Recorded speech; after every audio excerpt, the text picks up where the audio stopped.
ပါရှင် IBS Cambodia ရဲ့ White Cambodia အစီအစဉ်ကနေကြိုဆိုလိုက်ပါတယ်ဒီနေ့မှာတော့မြန်မာ professional တွေနဲ့လုပ်ငန်းရှင်တွေအနေနဲ့ Cambodia မှာနေထိုင်ခြင်းအလုပ်လုပ်ကိုင်ခြင်းနဲ့လုပ်ငန်းလုပ်ကိုင်ခြင်းများနဲ့ပတ်သက်တဲ့အတွေ့အကြုံတွေကိုမျှဝေပေးထားတာဖြစ်ပါတယ်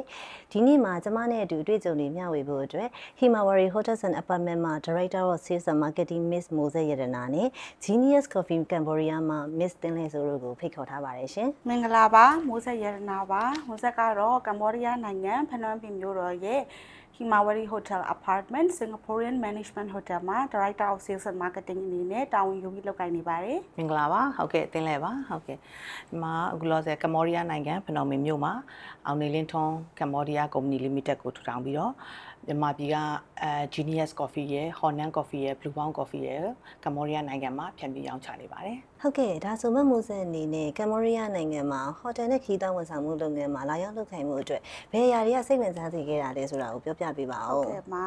ကမ္ဘောဒီးယားနိုင်ငံကလေသူတို့မြန်မာနိုင်ငံနဲ့ယဉ်ကျေးမှုအမွေအနှစ်တွေရောတမိုင်းကြောင်းတွေရောအများကြီးဆွတ်နေမှုရှိခဲ့တယ်ပေါ့နော်ပြီးတော့ကမ္ဘောဒီးယားလူမျိုးတွေကနှွေးထွေးတယ်ချင်းချင်းရိုင်းပင်းကြတယ်တင်းမော့ရှိတယ်ပေါ့နော်အဖွဲ့အစည်းစိတ်ဓာတ်ရှိတယ်ပြီးမြန်မာလူမျိုးတွေပုံမှာလည်းအများကြီး positive ရှိတယ်ပေါ့နော်ဆိုတော့အဲ့ဒီအရာတွေအကုန်လုံးကမစက်ကိုအထောက်အကူပြုစေပါတယ်ဒီနိုင်ငံမှာလာလုပ်ဖို့အတွက်ရည်ချယ်မှုပါလေဟုတ်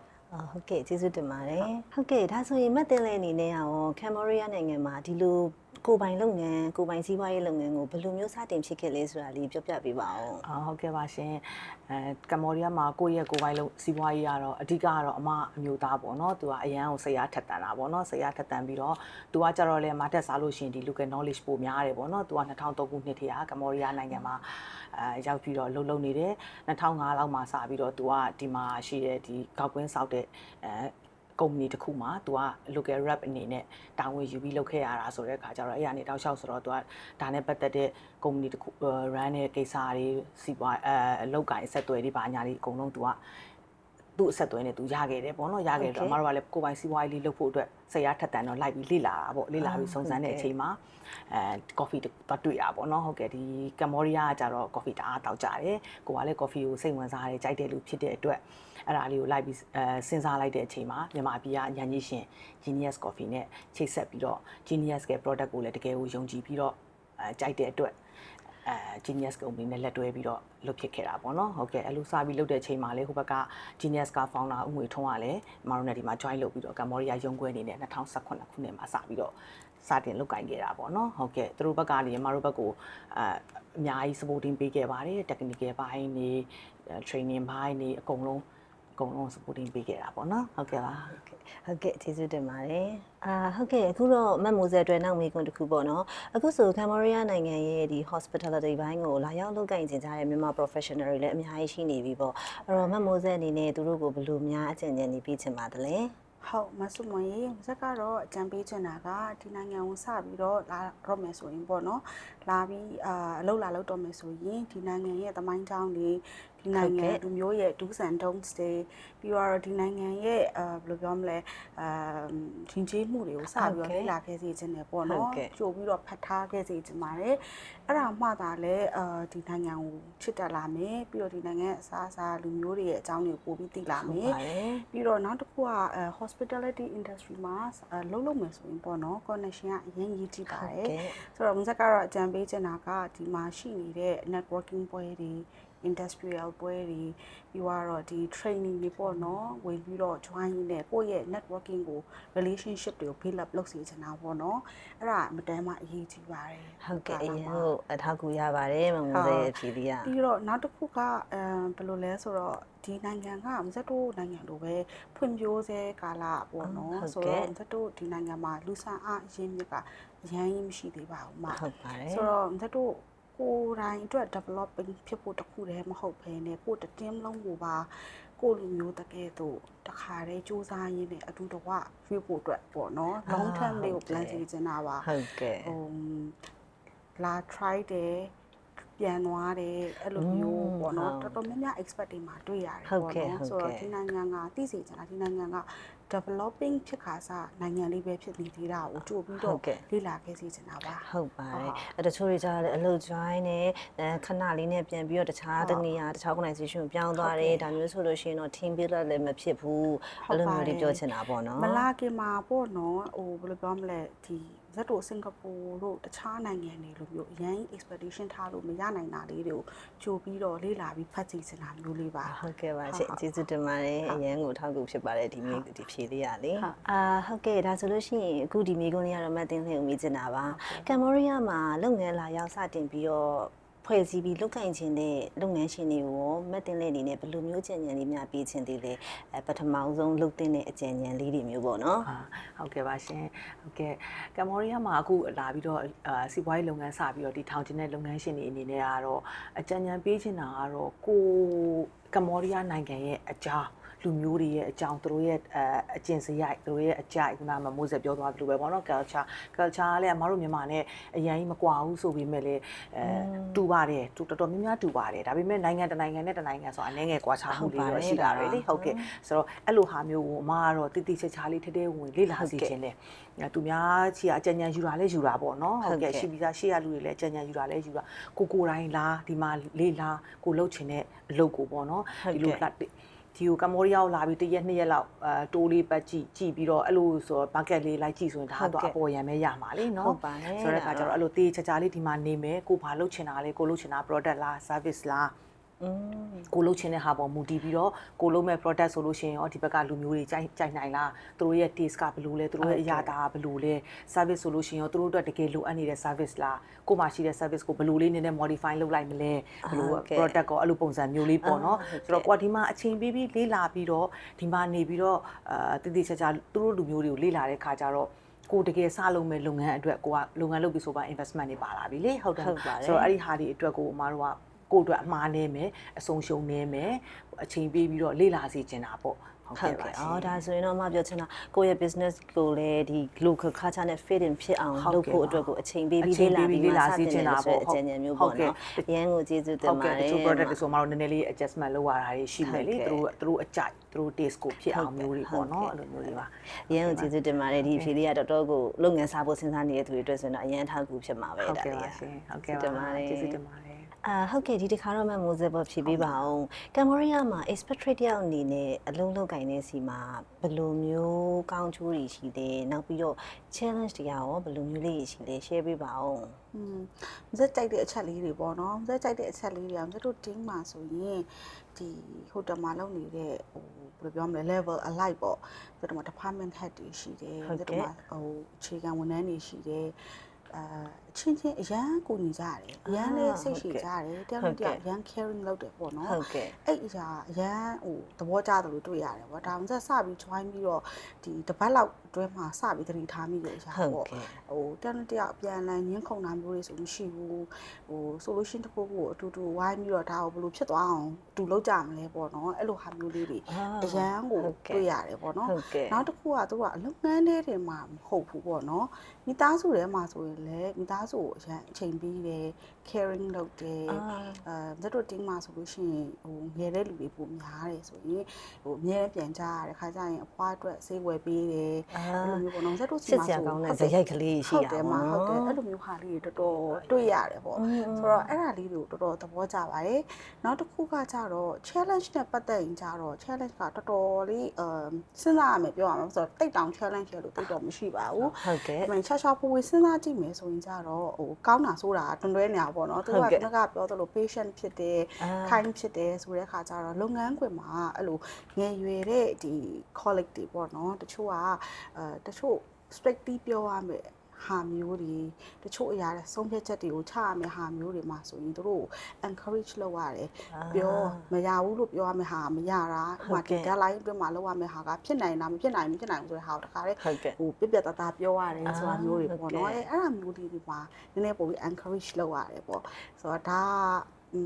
စဉ်းစားမိတဲ့လောက် challenge ပါပဲ တင်မောတစ်ဖက်မှာလည်းဟိုစိတ်ရှည်တတ်တာခိုင်းဖြစ်တာကောင်းချိုးဖြစ်တယ်လို့လုပ်ငန်းခွင်မှာလည်းတစ်ခါလေကြာရင်မလိုလားအပ်တဲ့ဒီလေးလေးတွေဖြစ်နိုင်တာဆိုတော့လေဒါလည်း challenge ဖြစ်နိုင်တာပဲ ဟုတ်ကဲ့ပါ ဟုတ်ကဲ့ပါကျေးဇူးတင်ပါတယ်ဟုတ်ကဲ့ဒါဆိုမဲ့တင်လင်းအနေနဲ့ရောနိုင်ငံခြားသားလုပ်ငန်းရှင်တယောက်အနေနဲ့ကမ်ဘောဒီးယားနိုင်ငံမှာလုပ်ငန်းလုပ်ကိုင်တဲ့အချိန်မှာအားရကျဉ်တဲ့အချက်ကဘာများဖြစ်မလဲနောက်ပြီးတော့ဘယ်လို challenge တွေရောအမအနေနဲ့ရင်ဆိုင်ခဲ့ရပါသလဲ ဟုတ်ကဲ့ပါဒီမှာကအားရကျဉ်တဲ့ပြီးတော့အဆင်ပြေလွယ်ကူတဲ့အချက်ကတော့နိုင်ငံသားလုပ်ငန်းရှင်တွေအနေနဲ့ပေါ့နော်ဒီမှာမတို့က 100% foreign investment ကိုလွယ်ကူကူတည်ထောင်လို့ရပါတယ်အဲ့ဒီ company ပေါ့နော်ဟုတ်ကဲ့ပါအဲ့ဒီအတွက်လည်းအမတို့ကဟိုတခြားနိုင်ငံတွေလိုမျိုးသူတို့လူမျိုးဘယ်နေရာခိုင်နှုန်းပါမတို့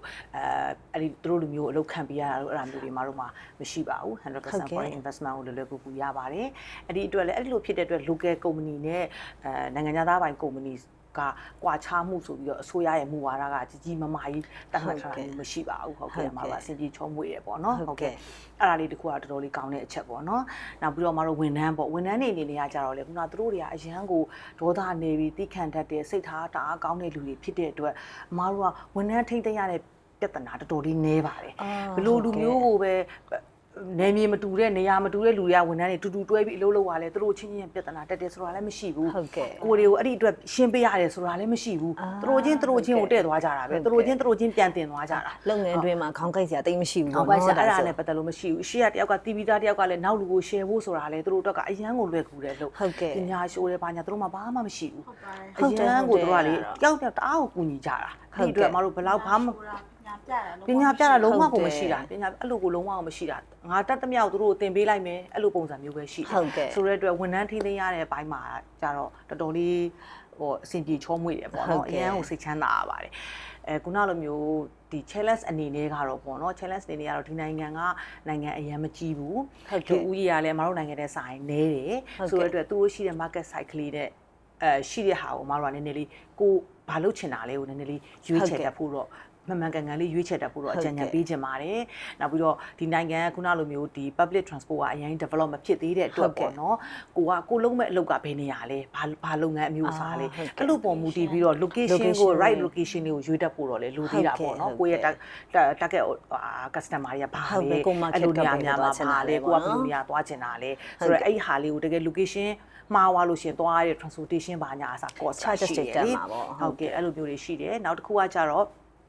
မတို့ဒီဝန်ထမ်းပေါ့နော်ဝန်ထမ်းလားစာတွေကကြတော့ဒီမြန်မာပြည်တဲ့ဆိုင်ဒီမှာကကြတော့ဒေါ်လာနဲ့အားလုံးကရှင်းတာဖြစ်တာပေါ့နော်အဲ့လိုဖြစ်တယ်ပြီးတော့အခြေခံလားစာကလည်းမြန်မာပြည်တဲ့ဆိုင်ညင်တယ်ဆိုတဲ့အတွက်အဲ့ဒီ cost နဲ့ expand တွေကိုတော့နည်းနည်းလေးထည့်တွက်ဖို့လိုအပ်တာပေါ့နော်လုပ်ငန်းရှင်တွေအနေနဲ့ဟုတ်ကဲ့အဲ့ဒါဆိုဒီမှာဘယ်လောက်ကုန်ကြမလဲဘယ်လိုအဲ့ဒီမတို့ initial cost တွေကိုတော့သူတို့ cover ဖြစ်ဖို့တော့ကြိုပြီးတော့စဉ်းစားထားဖို့လိုအပ်တယ်လို့အဲ့ဒါလေးအကြံဉာဏ်ပေးချင်ပါတယ်ရှင်ဟုတ်ကဲ့ပါကျေးဇူးတင်ပါတယ်အမဟုတ်ဒါဆိုရင်အခုမမိုးစဲအနေနဲ့ရောလက်ရှိကမ်ဘောဒီးယားကိုမြန်မာနိုင်ငံကလူငယ်တွေရော high professional တွေကကိုရွှေ့ပြောင်းပြီးတော့လုပ်ချင်နေကြတယ်လေအဲ့ဒီလိုမျိုးပြောင်းချင်တဲ့အထဲမှာဒီ hotel နဲ့ hospitality tourism လုပ်ငန်းခွင်ကို join ချင်ကြတဲ့သူတွေအတွက်ကိုဘယ်လိုမျိုးအကြံဉာဏ်လေးများပေးချင်ပါတယ်လဲဟုတ်မှာဇက်ကတော့ဒီemployee နဲ့လာလုပ်မယ်ပေါ့နော်ဒီဘက်မှာ hotel နဲ့ tour မှာလာလုပ်မယ်ဆိုလို့ရှိရင်ဇက်တို့ industry မှာက level အလိုက်မှာပေးတဲ့လစာအပြင် package တွေကတောင်းလိုက်တောင်မတူကြပါဘူးဆိုတော့သူ့ level အလိုက်မှာပေးတဲ့ package တွေကprofessional တွေဆိုလို့ရှိရင် accommodation တွေပါတယ် insurance တွေပါတယ် transportation တွေလည်းပါတယ်ပေါ့နော်meals တွေလည်းပါတတ်တယ်ပေါ့နော်ဒါပေမဲ့တချို့ entry level တွေကြတော့အဲ့ဒါမျိုးတွေမပါဘဲနဲ့ salary ပဲတည်တံ့ပေါ့နော်ဆိုတော့ရတာတော့ဒေါ်လာနဲ့ရကြတယ်ဒါပေမဲ့ကိုပြန်သုံးရတာလည်းဒေါ်လာနဲ့ပဲဖြစ်တယ်ဆိုတော့ကိုရတာနဲ့ကိုပြန်သုံးရမှာနဲ့က balance ဖြစ်မဖြစ်ပေါ့နော် accommodation ကကိုပေးရမယ်အခန်းငှားရမယ်အခန်းဆိုရင်ဒေါ်လာ200 250လောက်ပြန်သုံးရမယ်အဲ့လောက်ကတော့အနည်းဆုံးသုံးရလိမ့်မယ်ပြီးတော့ကိုအလောက်ကကိုအိမ်နဲ့ဝေးတဲ့ခါကျရင် transportation ကကို walking distance မဟုတ်နေဘူးဆိုရင်တုတ်စီရမှာလားဒါမှမဟုတ်ကို cycle ပဲသုံးရမှာလားဒီမှာမတင်လည်းပြောသလို transportation ကအများကြီးရွေးချယ်စရာမရှိဘူး public transportation မရှိနေတာပေါ့နော်ဆိုတော့motorcycle သုံးရင်သုံးပေါ့မသုံးလို့ရှိရင်တုတ်သုံးရမယ်ဆိုတော့ဒါတွေကိုကိုဘယ်လို manage လုပ်မယ်ပေါ့နော်အဲ့ဒါလေးတွေကိုစရဟိုချိန်ပြီးတော့တွေးပြီးတော့မှဒါလာလုပ်မယ်မလုပ်ဖို့ကိုဆုံးဖြတ်စီချင်ပါတယ်ဟုတ်တကယ်လို့ဒီအကြံဉာဏ်ကအရ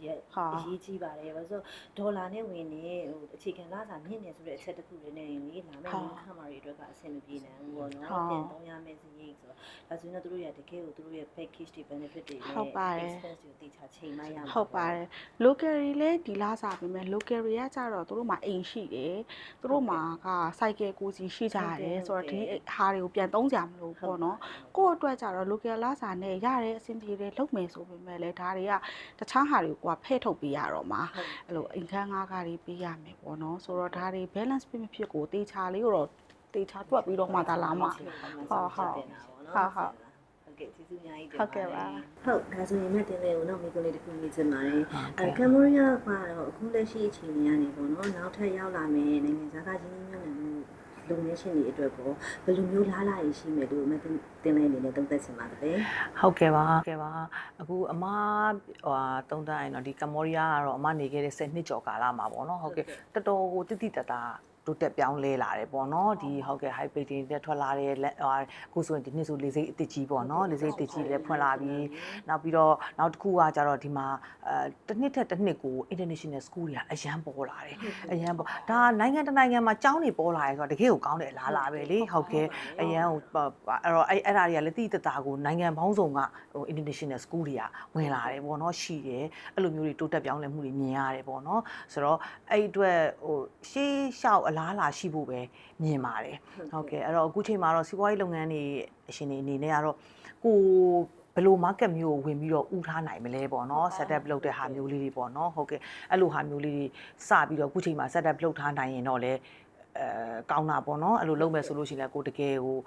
ခုနပြောသူရမယ့် information တွေဆိုလည်းတကယ်ကိုယုံကြည်စိတ်ချရတဲ့အဖွဲ့အစည်းတွေကုမ္ပဏီတွေနဲ့ချိတ်ဆက်ပြီးတော့အဲ့လိုလူတွေကိုတကယ်ယုံကြည်ရတဲ့လူတွေနဲ့ချိတ်ဆက်ပြီးတော့အဲ့လိုလူတွေရှိအကြံဉာဏ်တွေတောင်းမှဈေးကွက်ကိုကိုယ်တိုင်တည်တည်ချာချာလေ့လာပါပေါ့နော်အဲ့လိုပုံစံမျိုးအမားကတော့ရှေ့လျှောက်အများကြီးကောင်းလာဖို့ရှိတယ်လို့မြင်ပါတယ်ဟုတ်ကဲ့ပါဟုတ်ကဲ့ပါရှင်ဟုတ်ကဲ့ဒီနေ့ရဲ့တွေ့ကြုံတွေကိုမျှဝေပေးခဲ့တဲ့မမိုးစံနဲ့မတင်လေးတို့ကိုလည်းကျေးဇူးထူးတင်ရှိပါတယ်ကျမတို့ IBS အနေနဲ့လည်းမြန်မာ professional တွေနဲ့ business owner တွေကိုကမ်ဘောဒီးယားမှာရွှေ့ပြောင်းခြေချနေထိုင်မှုပဲအဖြစ်ဖြစ်လုပ်ငန်းစတင်လုပ်ကိုင်မှုပဲဖြစ်ဖြစ်လိုအပ်တဲ့ relocation advice တွေ property advice တွေနဲ့ market insight တွေကိုထောက်ပံ့ပေးဖို့အတွက်အသင့်ရှိနေပါတယ်ကြည့်ရှုအားပေးကြတဲ့ပရိသတ်တွေကိုလည်းကျေးဇူးထူးတင်ရှိပါတယ် IBS ရဲ့ Why Cambodia Next episode မှာပြန်လည်တွေ့ဆုံကြပါမယ်ရှင်